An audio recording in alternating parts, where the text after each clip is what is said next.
Apologies, guys. It looks like I'm trying to press play on. Oh, there it is. Golly.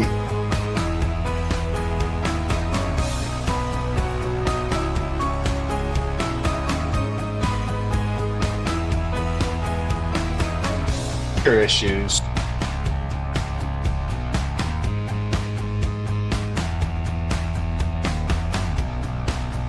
My apologies, guys. We are having some comp issues. One sec.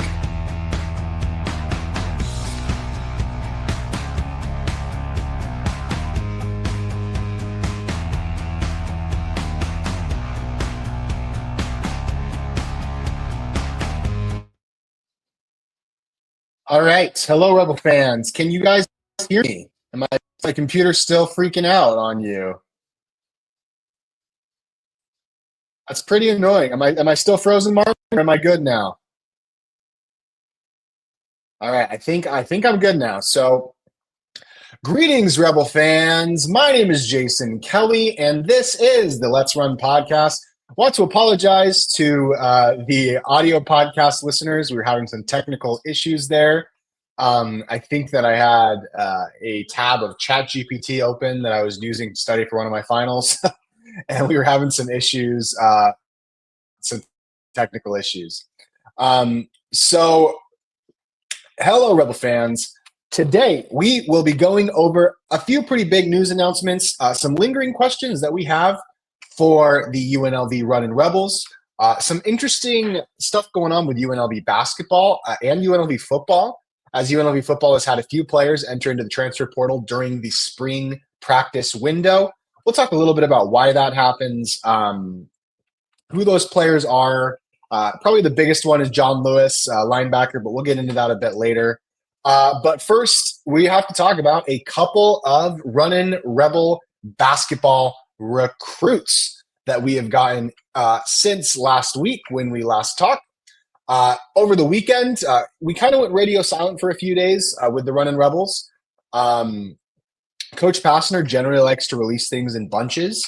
And what we were seeing was, he would announce something and you would see guys, something that I really enjoy and something that we didn't really see outside of Coach Barrett Peary last year, is we're starting to see UNLV assistants, whether it be Garson, Hendricks, I believe, is the guy that's one of the assistants. Wilkins is doing it as well, and Justin Hawkins are kind of helping announce players on social media. They're tweeting out excited things and emojis, and it's been a blast. And we're seeing really great things come to us over social media. And I really like how the basketball team and how the basketball staff and administration are kind of using social media to hype up the fan base, give us a little bit more energy. And I'm really excited. So, you see Coach Passner put Runnin' Rebels out. You see Justin Hawkins put we got him, stuff like that, and that really hypes up the fan base. So Sunday we get an announcement that Laji Dembele, I think that's how you say his name. I'm not 100% sure, but he is a 6'8" power forward. I think calling him a power forward is probably the best way to characterize him and his game. He is coming from Iowa, averaged 5 points a game at the University of Iowa last season. Banana Man asks if Peary is returning. As of right now, as of what we know at this current point in time, Coach Barrett Peary is not returning. The school came out with their official announcement about who is on the staff and who isn't. And from what we can tell, Coach Barrett Peary is not a part of the staff. Though it does seem that he played a part in the transition from Coach Kevin Kruger to Coach Passner. It does not seem like Coach Peary is returning. I think that's kind of a shame. I think Coach Peary really gets it. He's a good guy. Don't know what his career lies out ahead of him. He has not signed with another school, so I'm not 100% sure what his fate is going to be. But as of right now, Coach Peary is not returning. Gonna miss him. I think he's a good man who likes and gets what Runnin' Rebel Hoops is and should be. So Ladji Dembele. As was reported, Dembele is the younger brother of previous run-in rebel Cheikhna Dembele. Cheikhna Dembele was probably the crown jewel of the first year of Marvin Menzies. If you remember back, that was the team that was 11-23, I think is what their record was. Um, that team had more talent than what Coach Menzies put out on the court. But that team struggled as a roster. You look at some of the guys that were on that first Marvin Menzies team: Ben Coupe, Jovan Mooring, Tyrell Green. That team was better than 11-23, but Dembele was the anchor of that team's defense. As the Marvin Menzies era kind of went along, Dembele started struggling with back issues. I think he had a knee issue. Cheikhna Dembele ultimately didn't play a ton his last couple of years as a run-in rebel. Eventually, he kind of medically retired from basketball, and he joined on TJ Otzelberger's staff as a grad assistant. Dembele, his younger brother, was a better recruit out of high school, and they're both from Africa, so I say out of high school. But coming into college, Ladji Dembele was a better recruit than Cheikhna Dembele was. Dembele, I think he still lives in Vegas, actually. He's at the UNLV games pretty often, and so landing his younger brother is certainly a good pickup. Ladji Dembele he only played about 17 minutes a game last season for the Iowa Hawkeyes, but in the minutes he played, Iowa had a plus scoring differential. Dembele's scoring averages were 5 points a game, but he did average about 38% from three. Now, look, not on huge efficiency. Let me share my tab here. Dembele did not shoot the ball a ton at Iowa. So that 38% number looks probably a little better than it actually is. His freshman season didn't play very much at all. Kind of was just a piece of sparingly used depth. But in the sophomore season, really kind of came into his own with a role. His defense rate was pretty good. I liked how he played defense. He moves pretty well for his size, 6'8". That 38%, and now again, that's only on 13 made threes. So it's not like he shot a ton. And 44 of 88 from the field overall. Not a super physical player, but did show a good knack for finishing at the rim. Not a terrible free throw rate. And as you see, his free throw rate in his second year where he got more playing time did go up. Good block rate, tended to do pretty well on the defensive side. Not a bad turnover rate at all. Not a great distributor of the ball. Not a guy who's going to have a ton of not a guy who's going to not a guy who's going to get a ton of assists. But probably my favorite thing about him is the offensive rebounding rate. Dembele showed a real knack at Iowa, and I guess I'll kind of pull up his highlights. We'll pull up some Dembele highlights and show these for you guys. This is his shooting, his 3-point shooting. He's got a really good looking shot. It's a little too armsy. I don't think he uses his legs enough because he's very strong. But I think he's better from the corner and at the top of the key. I mean to say he's better from the top of the key than he is as a corner. Dembele runs the floor pretty well. And again, my favorite part of Dembele's game is not on display right here, but Dembele has a very good offensive rebounding rate, which is something that, you see it right there, which is something that I think was lacking for the Run-In Rebels last season. Having a guy who's big, who can really crash the boards. I think Dembele is going to play a very good role in cleaning up misses for the Run-In Rebels. And I expect Dembele to play a ton. I think he's going to play, 25 to 30 minutes a game. His defense is solid. His size is good. He runs the floor well. He shoots the ball. He's kind of a do-it-all player. He has 2 years of eligibility remaining. And I can see him becoming really an integral. When we think back to the start of the Josh Pastner era, I think we're going to look at Ladji Dembele as kind of the guy that was a cornerstone part of that. I like his jump shot. I think he's got room to grow as an offensive player, and definitely room to grow as a defensive player. He's very skilled. I mean, he's a good player who didn't have, this Iowa team was not an incredible Iowa team. In fact, I remember watching them when they played Utah State, and Dembele really struggled in that game. I believe he had 0 points, but just really solid. Probably, outside of draw, maybe my favorite pickup that we had gotten up to that point. I think Dembele is just going to be awesome for us, and I can't wait to watch him kind of join the team. And the fact that he's the younger brother of a former running Rebel, I think says a lot. Something else I like about these clips from him is he's very good at catch and shoot 3-pointers. So when you see guys like Draw or Howie Fleming go to the rim, he'll be there for kickouts, for pick and pop 3-pointers, for pick and pop mid range jumpers. He's not just good from the three. And I can just see UNLV using him a ton. So, credit to Coach Passner for getting him. I think he's an excellent player. Yeah, I mean, he was playing in the Big Ten. You have to think about it. The Big Ten is a very physical league as well. And so when I see Laji Dembele, I kind of see a guy that he's moving down in terms of physicality in the league. So his name is pronounced Dre. Okay, thank you.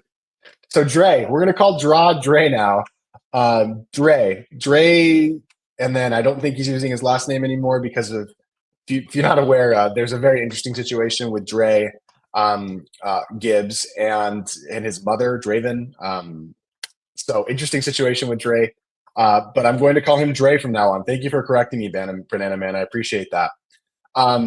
So I guess we'll see how Dembele adjusts to the Mountain West. I think he's going to fit in like a glove. He's going to be a glue guy. He's going to play a ton. And yeah. So Martin asked, what do I think JP has done in terms of recruiting on a scale of 1 to 10? Martin, I'll get back to that question once we've gone over Nassir, because Nassir is probably the flashier name, and I want to make sure I talk about him first before I get into but I will do that right after and then I'll start comparing UNLV's class to other classes in the Mountain West. So today, the transfer portal closes yesterday. We had heard that UNLV had gotten a visit from Nassir Cunningham. Now, if you're not aware who Nassir Cunningham is, Nassir is a 6'7", listed as a shooting guard. I think he'll probably play a bit more of the small forward position in college, but he's a 6'7" shooting guard / small forward. He's ranked as a 4-star out of high school. Let's share my screen. I apologize. My computer is being so laggy. I don't know why.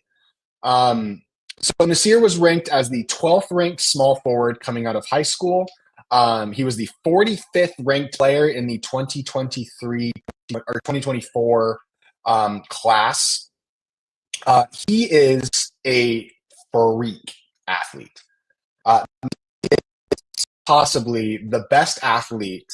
Like I said earlier, Nassir is the best athlete that UNLV has. And yes, this is a good point. Nas, I guess I'll call him Nas from now on. Nas was ranked ahead of Cooper Flagg at one point. I think when he was a sophomore or a junior, he was ranked the #1 recruit in his class for a long time. Now he dropped a little bit. There were some injuries his senior year of high school. And I think he kind of was growing into his body a little bit. So he did drop a lot in the high school recruiting rankings. But Alabama was very happy to get Nassir, Nas, as I'll call him. And genuinely, this kid was seen as he was ranked, high school evaluators of talent had Nassir Cunningham ranked above Cooper Flagg at one point. Now, that just tells you what kind of talent he is. Obviously, he's not Cooper Flagg. But the biggest, piece of, and when I was looking into kind of what the people at Alabama thought of Nassir Cunningham, Nas was seen as a little bit of a project simply because of his weight.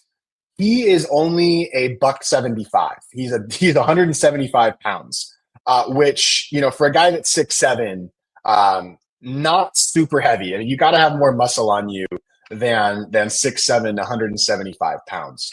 Now, I believe he's bigger than that now. That 175-pound figure. Yeah, this is a good comparison. He does kind of remind me of Amoni Bates. He's not quite as tall as Amoni Bates, but That's not a bad comparison at all. I mean, he's a lights out athlete. He's got a really pretty looking 3-point shot.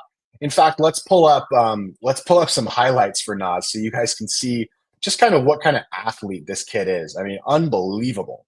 So here he is. You look at him. I mean, he's just got the body of an NBA player. And these are high school highlights. I apologize that I don't have. He redshirted last year at Alabama. So I looked at him and he's just got an effortless jump shot. The guy genuinely makes it look easy from the perimeter. I mean, he has the capability of being an elite shooter. You see a guy that's 6'7", you may not think he's going to be a shooter, but he is bouncy. The guy has got like a 40-inch vertical. He's got long arms, long legs. He moves well, runs the court incredibly well. His dribble game, his game off the dribble, probably, I don't know if I'd say that's the weakest part of his game. I haven't had a good opportunity to see him play against better competition. In high school, he was really scoring in transition a lot, and he was using his jump shot probably more so than an off the dribble game to the rim. He kind of likes to shoot over people as opposed to going through people. With his frame, that kind of makes sense for a guy that's only 175 pounds. It makes sense that he would only be that he wouldn't be as much of a driver of the basket as opposed to a guy that gets off the dribble. The Alabama people didn't really want to see him go. They saw him as kind of a developmental person, as kind of a really great developmental piece. Redshirting him was not certainly not Alabama's intention going into the year, but I think when Nate Oates saw him and saw his body and frame, he kind of decided that it would be better for Nas to redshirt than play. I kind of wondered like why Nas left Alabama. It seemed like he would probably get minutes next season for the Crimson Tide. But Nas ultimately, I think, didn't have a great relationship, and you can see this through kind of the PR about him and Nate Oates, Alabama's head coach. I don't think that he and Nas got along super well. Nas coming out of Alabama did have a bunch of interest, but I think that Pastner targeted Nas specifically as kind of an upside piece, and I expect Nas will start next season. I think he'll start at the 3. He can play. He's listed as a shooting guard though for a reason. I don't think his perfect role is as a power forward. Dre will definitely be the starting point guard. I think at this point. I think that Al Green will look at that. I mean, what a move! Do you guys see? Let me rewind that. Look at this! Look at this hook shot. Look at the touch that you have to do to pull this kind of a move off. I mean, you can call it kind of lucky, but he's got great touch and just great instincts. That is an unbelievable shot. I look at that. I mean, just crazy. This guy jumps like Derrick Jones Jr. And like Derrick Jones Jr. had easily, whoa, just I can just see Nas like running the court in the Thomas and Mack and throwing down, a windmill tomahawk type dunk. I mean, like he's got that level of athleticism.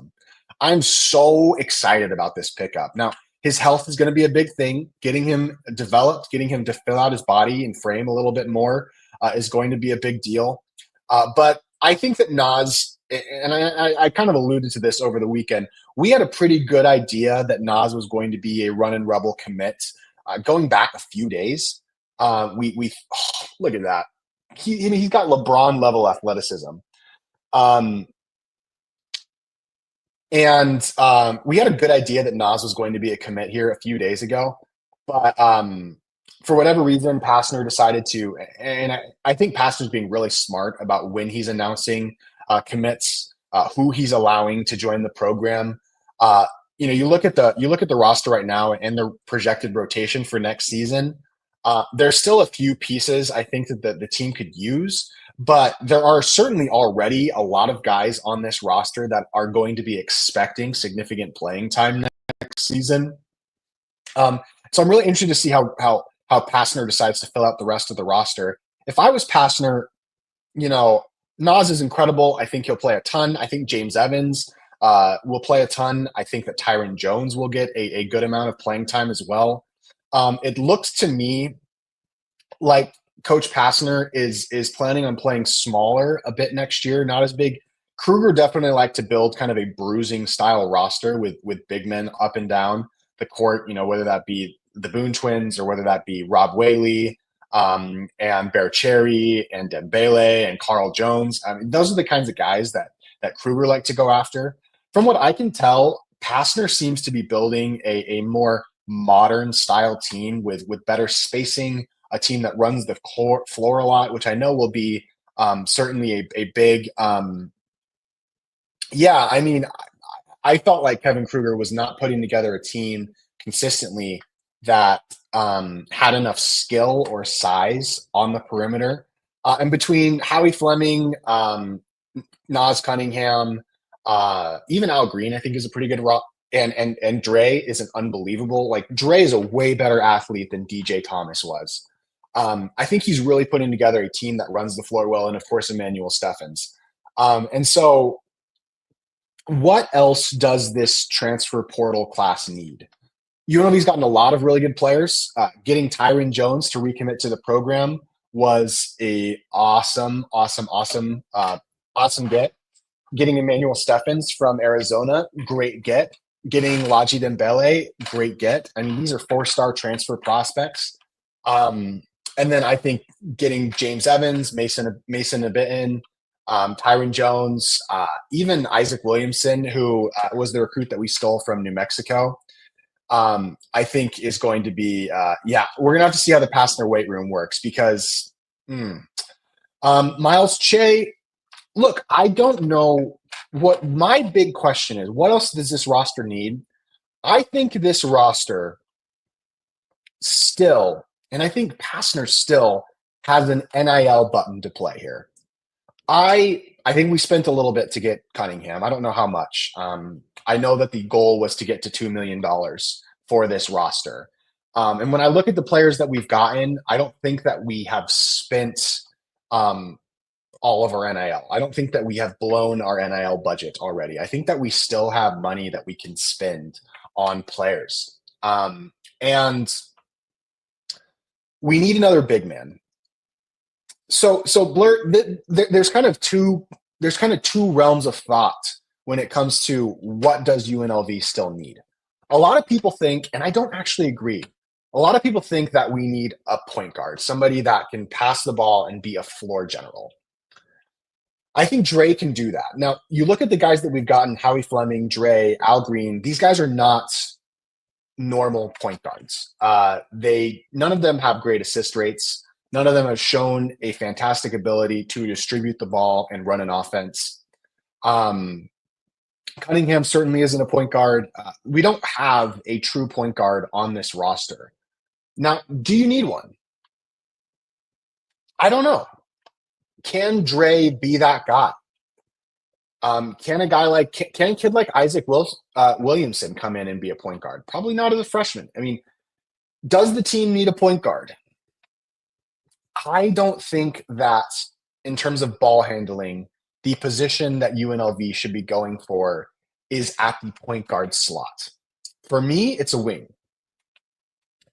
Now, I have been under the impression, and this is not insider knowledge. This is just what I think. It's an informed thought, but it's not a report or anything. Jaden Brewer is a player from FIU, a 6'6" wing who's an elite offensive player, not a great three-point shooter, but shows serious ball handling skills, can kind of take a Bryce Hamilton type role on this team and on this roster. I would rather, instead of investing into a point guard, another guard, I would rather invest into a wing, a bigger wing who can handle the ball, who can score in the half court, who can give you size on the defensive end. I don't think that we need another player who's under 6'5" on this team. I think that we have enough guys under 6'5". I think what we need is a wing who can carry the ball. Keenan Blackshear, if you remember him, he played for Reno.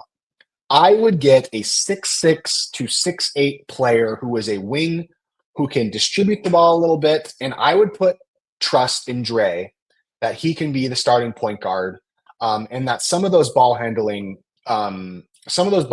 capabilities and responsibilities can be distributed throughout the roster with a wing, with a scoring wing, rather than getting a pass first point guard. I don't think we need to do the DJ Thomas model. I think we need our leading scorer to be a guy with size. And I still think that Coach Pastner has an NIL bomb to drop where he can go big swing. And Noah brings him up. Baba Miller. Coach Pastner has a couple options. So I still think we're a wing short, but the bigger need, and I want Jaden Brewer. I have been under the impression that we have a very good chance of landing Jaden Brewer, 6'6", mid-range kind of guy who can cut apart a defense. But the target that I love and that a lot of people love, and he's being pursued by a lot of schools. He is. People are really going after this guy. And maybe this is why, we're kind of holding on to a bit of our NIL to chase a guy like this, is Baba Miller. Now, if you don't know, Baba Miller, I believe he comes from FAU. Somebody want to correct me if I'm wrong? Baba Miller's FAU? Let me just check, because I want to make sure I'm not I want to make sure that I'm not missing any. I want to make sure I'm not giving you guys bad information. Okay, yeah. So Bob Miller he's a senior, so he's got 1 year of eligibility. He is a 6'11" player. Let me share my screen here. Again, computer's freezing like crazy. This is my favorite target. I want to make sure I'm not missing any. Correct. Began his year at FSU. Yeah, Baba Miller began his career at Florida State. He's the kind of guy, Florida State to FAU. He's the kind of guy that I would like to go after. I think having a scoring front court option is probably even above, I would love to get Jaden Brewer, get a wing, but even above Jaden Brewer, I think that a guy like Baba Miller or somebody that has that kind of characteristic, that kind of physicality and body is the kind of guy that we should be going after. Baba Miller, 6'11". He averaged just over 10 points a game, runs the floor like crazy, freak athlete. He's a guy that can score in the half court. He's a guy that can get up and down the floor. Kind of a perfect fit alongside Emmanuel Stephan, who is our big man from the University of Arizona. You look at him as a player, his offensive numbers were through the charts. I mean, just an outstanding offensive player. But even more impressively, his defensive numbers were awesome. His block rates, really great. He shot about 60% from the floor. He also shot about 35% from three, which would mean that he plays both ends of the floor. Another guy that's getting brought up by Banana Man, I actually don't know anything about James Scott. Is James Scott? Let's look him up. I actually don't know anything about James Scott, so thanks for bringing him up. Let's see if my computer allows me to do this. James, and you said he played for Louisville, huh? James Scott. This is somebody else bringing up. This archetype I really like. James Scott, 6'11". He has a couple years of eligibility. Not as much of an outside threat, but it looks like he moves pretty well. Looks like he might be kind of a more of an upside get. He did shoot. This guy, James Scott from Louisville, did shoot a astounding 78% from the field. Good offensive threats. Had a crazy offensive. Okay, James Scott, I'm also with you. I think James Scott would be an incredible. I didn't know he was in the portal. I didn't know he was a target. James Scott would be a great pickup. But ultimately, yeah, we talked about Peary earlier. Peary is out. Peary's not there. So UNLV's got those two options. I think that they could use either a wing or a big man with a lot of money. They're definitely going to add another big man. There clearly aren't enough. There clearly is enough perimeter size or interior size on this roster, but they also need another ball handler. Jamel Jones was the guy that I liked. There's a bunch of people that have been kind of rumored to UNLV that have been among the rumor mill. But I would still look out for Jaden Brewer. I'm hoping he commits. I don't know when or if he'll commit. We had felt pretty optimistic about him as a player, but maybe tomorrow. I guess we'll see. Um, I think if any of the players, I think maybe that Coach Passner is trying to go big game, big game swinging or big game hunting with guys like Baba Miller. Um, and if we don't land him, maybe you'll see Jaden Brewer. But my point is, I just want to give Coach Passner credit. I think that he has spent, and this is what he said in his interviews, Coach Passner has spent the last few years watching college basketball from afar, analyzing how NIL is integrating itself. CJ Jones, pretty good. I don't know anything about CJ Jones. Where did CJ Jones play? I'll look him up real quick. But I think that I just want to give Coach Passner credit because I think that he has really done an outstanding job navigating this new era of NIL, transfer portal. I think that okay. So sorry. Yes, I do know about CJ Jones. He's from Kansas. CJ Jones would be a great get, outstanding get. I would love CJ Jones. I think he fits kind of that Baba Miller approach that we need to go for. So yeah, great target. I agree, CJ.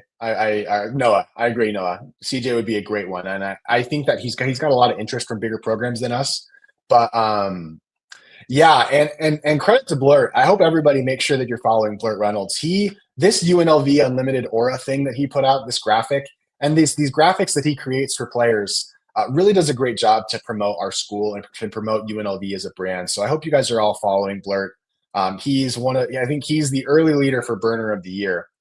CJ, a nice big guard that can score it and distribute.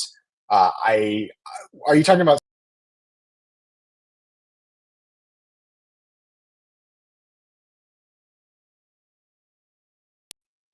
Sorry, my bad. Uh, AJ, are you talking about which CJ are you talking about, AJ? Because I don't know which one you're referring to. My apologies. I accidentally exited the stream thing. Is it CJ? CJ Jones. Sorry, you're still talking about CJ Jones. Yes, I agree. CJ Jones would be a great get. You're still talking about CJ. My bad. Yep, I agree. Can somebody put a comment in? Ooh, okay. So credit to Coach Passner. I think he's doing great. I think that we can expect two more recruits, at least one more perimeter player, and most definitely one more big man. What does the rotation look like next year? We don't really know until the roster has kind of rounded itself out. But I think Dre is, I keep calling him Dre, and I'm sure he's probably frustrated by that. I apologize, Dre. Dre will definitely start. I think at the two guard position, Howie Fleming probably starts. You probably want that size. I think he probably starts at the two guard. I think Al Green is probably our two guard off the bench. At the three, I would say, at least right now, it's probably Nassir Cunningham. We don't have a great option for the four. So, Dembele is going to start at the four. My apologies. And for the five, it's probably Emmanuel Steffens. I can see us, and we're probably going to start Emmanuel Steffens at the five. That five-man unit has size, has athleticism, has good defensive potential, can run the floor, should have really good spacing. Al Green and James Evans probably would be first off the bench. Tyron Jones. Tyron Jones is probably one of the big men off the bench, probably the backup to Laji Dembele. A Bitten, probably not. You know, I think that there's a 10-man rotation in here somewhere. Somebody's going to be the odd guy out. Maybe Isaac Williamson. I don't know. It's pretty difficult because, in the new realm of college basketball, you do have 15 scholarship spots.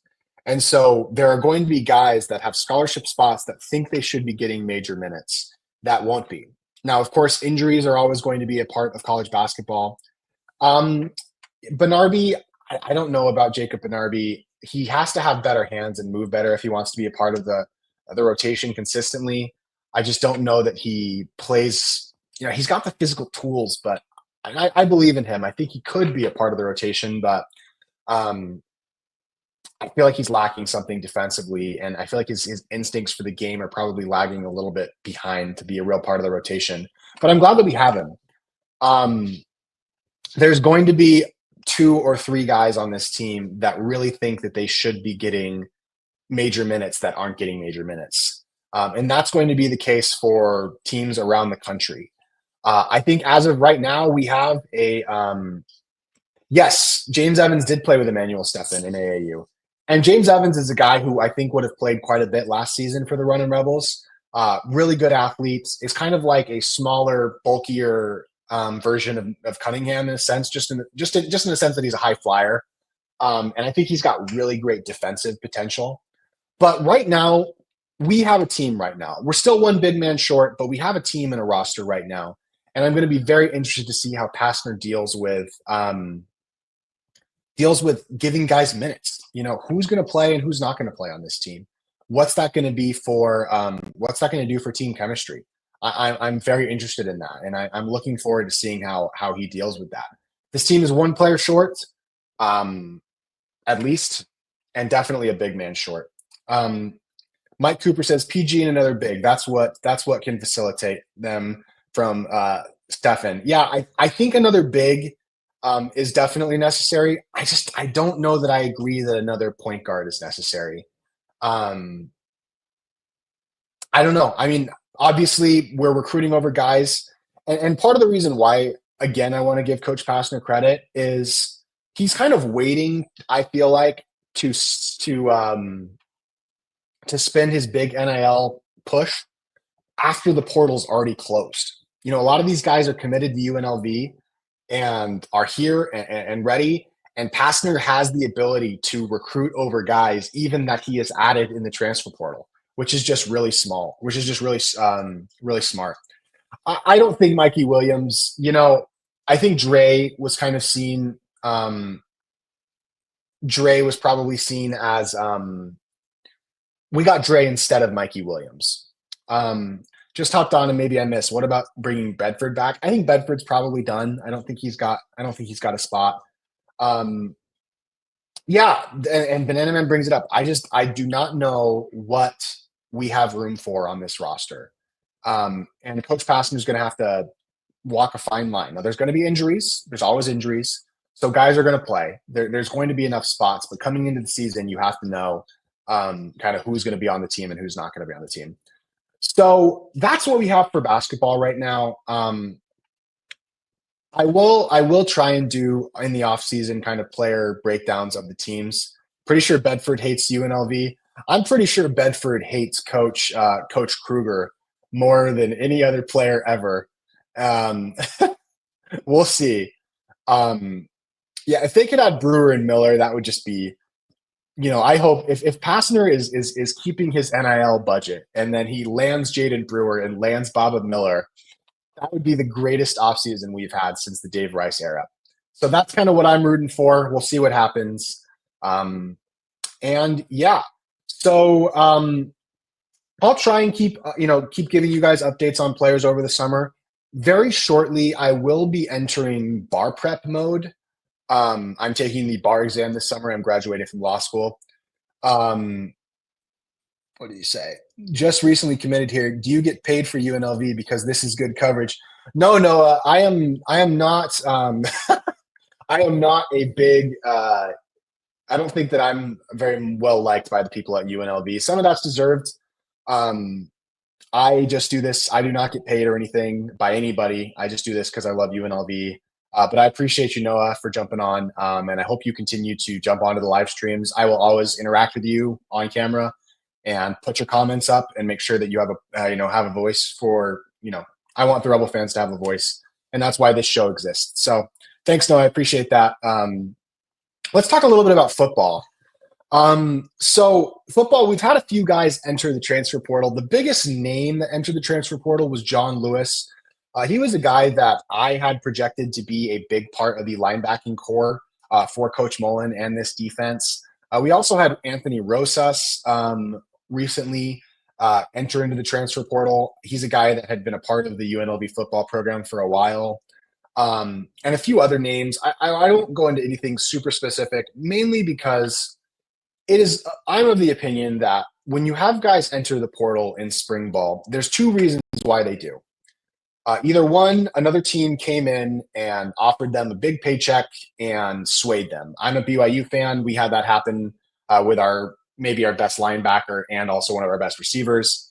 Um, that happens sometimes. Another school sees how a player is doing in spring ball, has a roster spot open up. They come in, they up an offer, and they bring in a guy. They steal a guy from you in during the spring. The other option is, during winter and during spring ball, maybe a player just isn't performing very well, and it becomes clear to him either because the coaches tell them or because they just kind of realize it on their own that they're not going to have a roster or not a roster spot. But thoughts on Stoltz? I don't have any thoughts on Stoltz. Did he? Uh, Let me look. One sec. On Dan Stoltz? Is that what you're talking about? Is this about baseball? Is Stan Stoltz the head coach of the baseball team? Look, I do not follow baseball. I do not follow UNLV baseball, though I do support them. I think that's what you're talking about. From what I can tell, UNLV baseball is grossly underperforming at the current point at this point in time. So I would hope that that Eric Harper demands good things out of his baseball program, and he can move on if he thinks that's best. But I'm not going to act like I follow baseball enough to really give you a good a good opinion on that. But I do love it when people cover stuff that isn't just football and basketball on Twitter, although that's not generally my goal. Um, so players either get an offer from another school, they come in and kind of swoop your player away, or they realize that they're just not going to get a lot of playing time in the fall. With guys like Anthony Rosas, I think that's probably what happened. John Lewis had currently been a player that had played under coach Zach Arnett. Now, it needs to be said, guys, the Zach Arnett Baconator story appears to be completely made up. It was fun. The memes were good for a couple days, but anyway. Oh, you were talking about Noah. Okay, thank you. Um, but yeah, the Zach Arnett Baconator story appears to not be true at all. Just so you guys know, but I am not concerned about basically any news coming out of UNLV football. It would take, you see these guys enter into the transfer portal. That may worry you a little bit. App State has a two-story Wendy's. Ooh, apparently, I think Zach Arnett's going to App State as a defensive coordinator. And apparently they have a two-story Wendy's there. So you better watch out there. We got you guys soon. Big class coming in. I hope so. Love UNLV baseball. I wish I should probably follow them more, but everybody make sure you're following Noah and just make sure you're supporting the baseball team as well. I met a couple of baseball players outside the Thomas and Mack once and really just impressed by them. I think they're a classy program. And so guys, don't freak out about stuff for UNLV football right now. UNLV football is on a good path. I'm so worried about the defense. I still think that we're lacking a little bit of size on the interior of the defensive line. I think that our linebacking core probably isn't quite where I want it to be. I do like Pope as our safety. I think from what I've seen and heard, he seems to be doing a really good job kind of being a leader on the defense. We've got a bunch of DBs that are really solid, but the defense is unproven. I'm not worried about UNLV football right now. Unless you see stuff like JoJo Earl or Troy Omieri or one of our quarterbacks leaving. Chief Borders, just the Border Patrol, as we've called them. There's a lot of good talent on this UNLV football team. And I just feel so confident about where Dan Mullen has this program right now that it's going to take something pretty big for me to be worried about what's going on with UNLV football. I feel pretty good. I'm worried about the defense. I think we're going to struggle to stop teams next season. The big thing is, we do have Nico Iamavalea, I think is how you say his name, who transferred from Tennessee to UCLA, and UCLA and Tennessee seem to have kind of traded quarterbacks, which is really interesting. That game too, Vegas needs to come out for that game too, UCLA.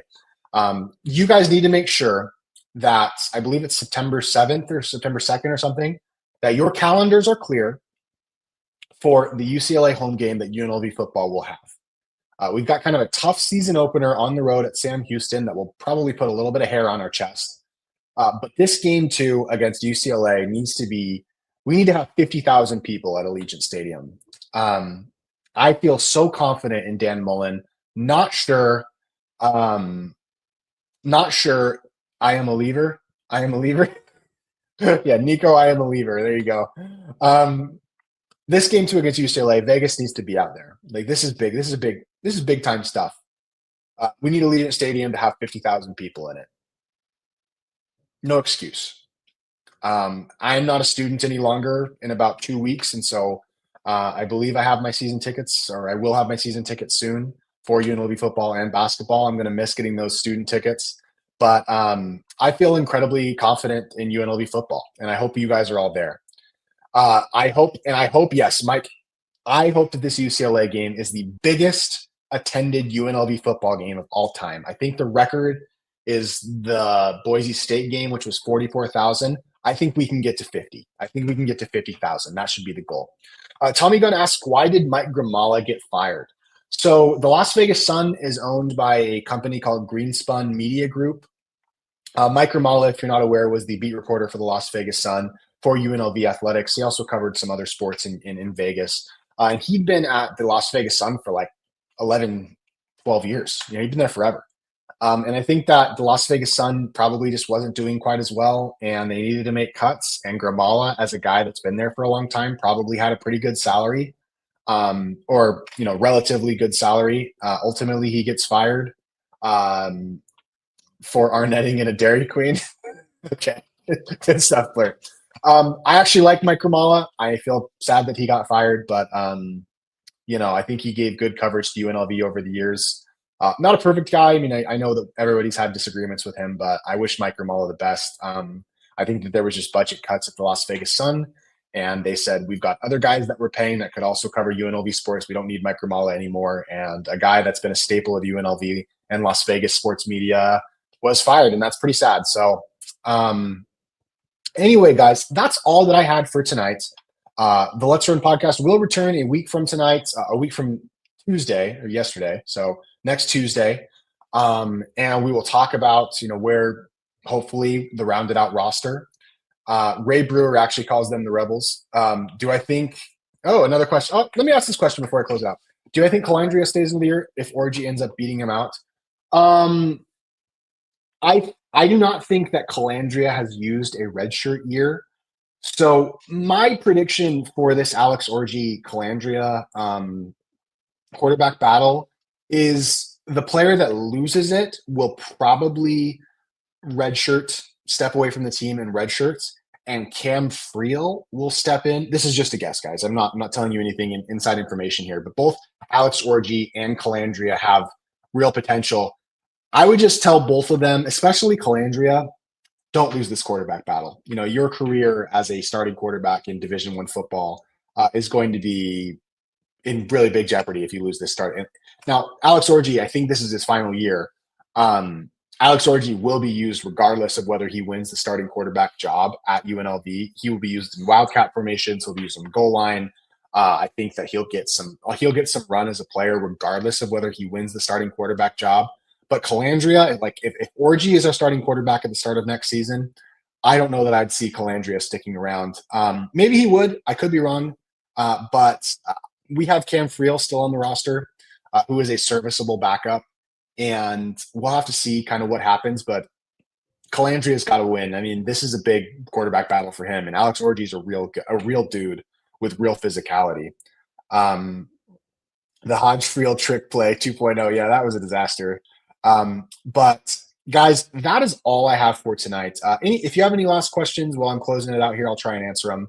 But please let me know. DM me if you want to talk Rebels, anything, just go ahead and DM me. Again, if you're at the football games next season or basketball games next season, as always, reach out to me. I'll come talk to you personally. But guys, I appreciate you checking out the show tonight. I'm excited for Coach Pastner. I'm excited for Coach Mullen. And I'm just happy, man. Life's good. We haven't had life this good as a UNLV fan in a long time. And so we need to do a Let's Run tailgate. Yeah, I mean, we should probably do something like that next season. Yeah, well, I guess we'll see. Guys, have a great night. Appreciate you. And let's run, Rebels. Woo!